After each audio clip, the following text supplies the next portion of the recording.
Então, a partir dessa estrutura magnética com entreferro, a gente vê que o comprimento dele é G, nosso objetivo vai ser tentar encontrar o dual elétrico em relação ao circuito magnético equivalente dessa estrutura. Depois disso, a gente vai encontrar um exemplo de aplicação para esse dual elétrico. É como a gente vai buscar uma situação em que, utilizando o dual elétrico, a análise se torna mais fácil se a gente considerar algumas coisas. Então, vamos começar essa análise no quadro.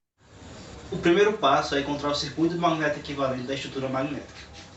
Temos aqui a relutância do material do núcleo magnético, Rm, e a relutância do entreferro, Rg. E sabemos que a relação da Fen com a relutância pode ser dada pelo que chamamos de lei de Ohm para circuito magnético, que a Fen é igual ao fluxo vezes a relutância. Como temos duas relutâncias em série, podemos escrever que a Fen é igual ao fluxo magnético que multiplica, vou colocar aqui embaixo, Rm mais Rg. E sabemos que a Fen é igual ao número de espiras vezes corrente.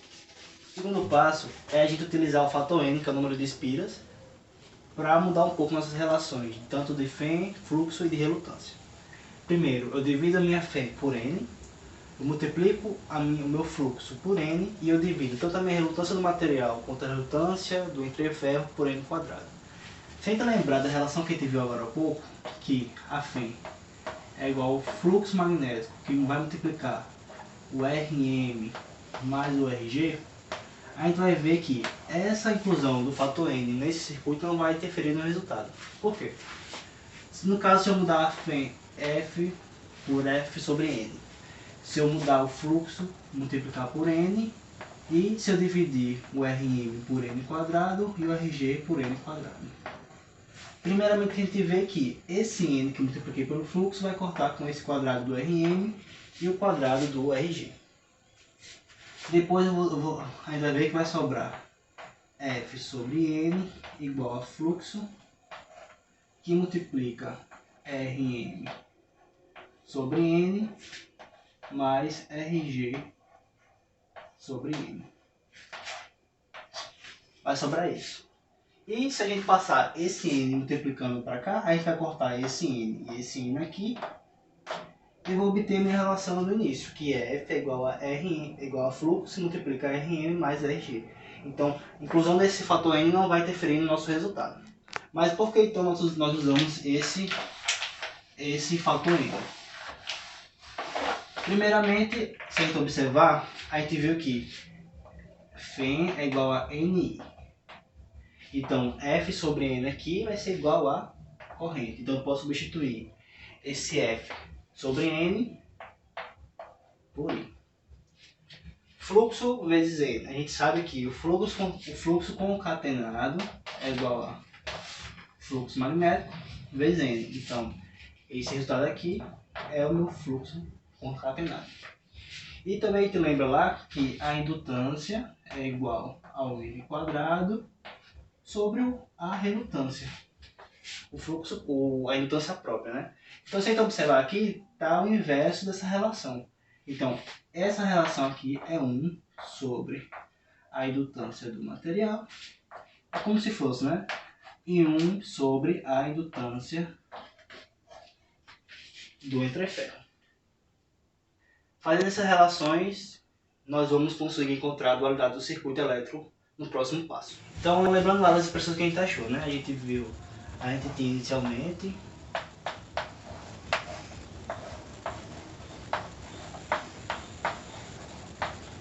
mais Rg, e a gente usou aquele fator N para dividir, multiplicar e mudar um pouco nossas relações. Então a gente percebeu que F sobre N é a minha corrente, da relação que a gente conhece. Fluxo vezes o número de espira é fluxo concatenado. E a gente viu que Rm sobre N quadrado e Rg sobre N quadrado é igual a 1 sobre Lm mais 1 sobre Lg. Aí vamos observar essa relação aqui das indutâncias. Se eu fizer o MMC, temos que LM, multiplicando aqui, né? E vezes LG, vai ficar LG mais LM. Essa é a nossa relação. E agora eu vou passar essa relação para cá, pro lado esquerdo. Deixa eu apagar aqui. Lembra que aqui é corrente, fluxo concatenado, essa relação que a gente encontrou. Fazendo isso, eu vou ficar com, como tem multiplicação embaixo, a gente vai inverter, vai ficar LM vezes LG dividido por LM mais LG. Tudo isso vezes I, que é igual ao fluxo concatenado. Tenta observar agora, essa relação aqui dos indutores, ela é bem conhecida por a gente. É como se eu tivesse dois indutores associados em paralelo. Então eu posso dizer que isso aqui é o meu LM paralelo com o meu LG. Lembrando a relação, né? Que indutores em paralelo é igual a resistores em paralelo. Multiplico os dois dividido pela soma dos dois. Então eu tenho que isso aqui é a indutância LM paralelo com LG vezes I igual ao meu fluxo concatenado. E isso vai ser a principal relação que vai nos dar a dualidade do nosso circuito elétrico. Então, da relação que a gente encontrou anteriormente, que fluxo concatenado vai ser igual a minha corrente, que multiplica as minhas indutâncias do material e da letra ferro em paralelo, a gente pode desenhar um circuito equivalente, que vai ser a minha dualidade do circuito elétrico. Tenho aqui o fluxo concatenado como a fonte, tenho aqui a corrente que circula o circuito e meus indutores em paralelo. E assim eu encontro a minha dualidade do circuito elétrico em relação ao meu circuito magnético equivalente daquela minha estrutura magnética que a gente viu com o eletroferro. Então, por fim, nós encontramos, né, nosso dual elétrico que a gente queria. A gente viu que vai ser essa relaçãozinha aqui do circuito, né, os dois, para o caso com o entreferro, vai ser esses dois indutores, o do material e do entreferro em paralelo, né? E a relação que a gente encontrou foi exatamente essa daqui. Veja que LM paralelo com LG, aí colocou um L equivalente. Agora, vamos fazer para a aplicação. Eu vou dar uma aplicação. A aplicação que eu vou fazer aqui é mais assim, como eu posso observar alguma coisa do circuito magnético com mais facilidade utilizando essa ideia do dual elétrico. Então a gente viu aquela ideia do entreferro, né?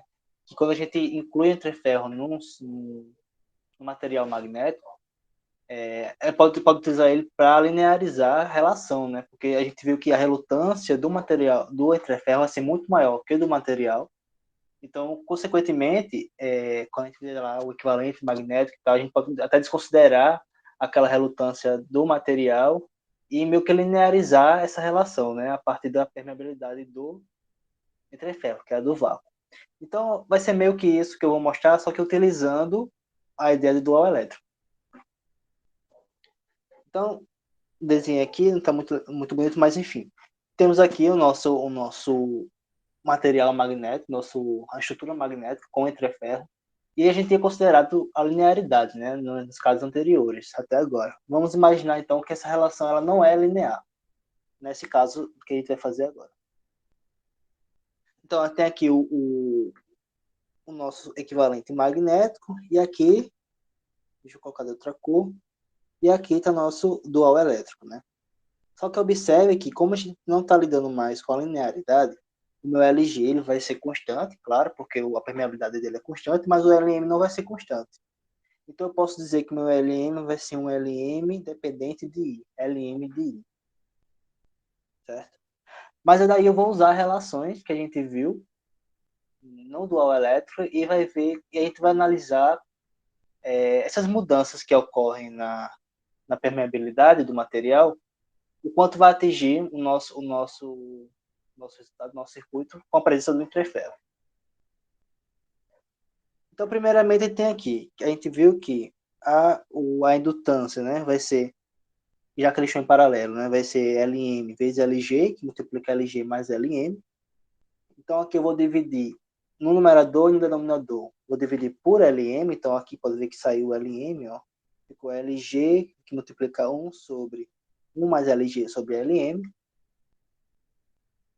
E eu chamei essa relação LG sobre MM de alfa, desse alfa aqui. Então, a minha indutância aqui ficou Lg, que divide 1 mais alfa. O alfa, a gente analisando ele mais de perto, é Lg sobre Lm, né? Lg a gente sabe que é número de espira ao quadrado sobre relutância, sobre Rg, né? Sobre a relutância do entreferro, dividido por N quadrado novamente, dividido por Rm, que é a relutância do material.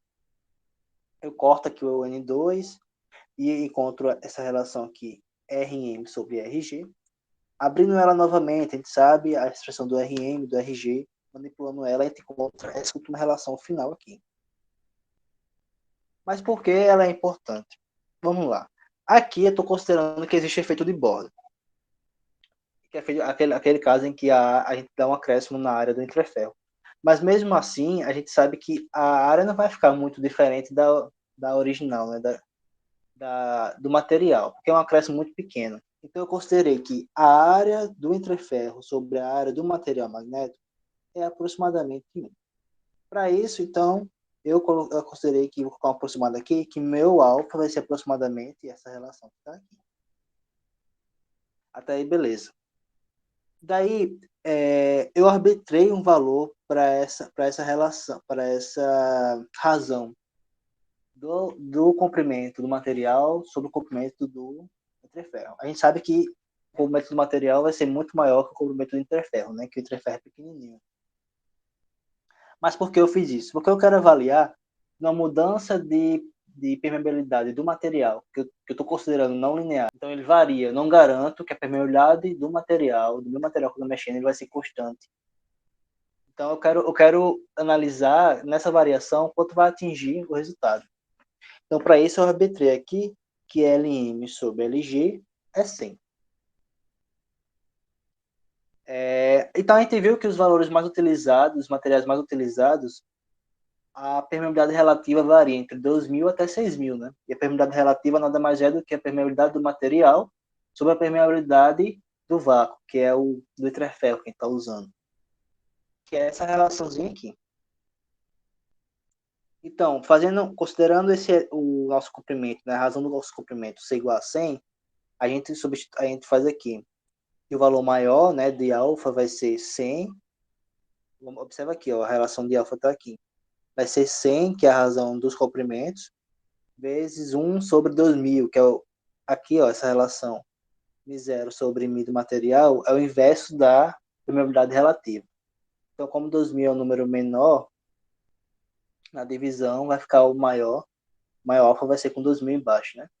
Então, alfa é menor ou igual que 100 sobre 2.000, que é 0,05, e alfa é maior ou igual que 100 dividido por 6.000, que é 0,0167. Mas o que isso significa? Trazendo para a nossa relação que a gente encontrou, que a indutância é Lg sobre 1 mais alfa, a gente encontra que a indutância ela vai estar entre Lg, ela vai ser menor ou igual, né, que Lg, que divide 1,0167, esse valor veio daqui, né? Substituir alfa aqui, 1 mais 0,0167. E Lg vai ser mais, e o indutor vai ser maior ou igual ainda do que o meu Lg sobre 1,05. Mas enfim, o que essa análise traz de resposta para nós é que uma variação de 2.000 até 6.000 da minha permeabilidade relativa, ou seja, variando a minha permeabilidade do material, eu vou ter a variedade muito pouco no meu L equivalente, no meu L de fato que eu vou usar no meu circuito. Se a gente fizer a porcentagem de erro aqui, utilizando essa relação, vai ser um pouco mais de 3%. Então, uma variação de mais de 100% da minha permeabilidade relativa ocasionou uma mudança de apenas pouco mais de 3% na minha indutância de fato, né? Na minha indutância equivalente de fato. Então, a aplicação que eu trouxe para o dual elétrico foi para mostrar isso. Para mostrar algo que a gente já tinha visto, de certa forma, quando o professor falou sobre a importância do entreferro, né, que é muito usado para isso, mas visto de outra forma, utilizando o dual elétrico. Então é isso. Eu espero que tenha ficado claro o que eu quis mostrar e até a próxima.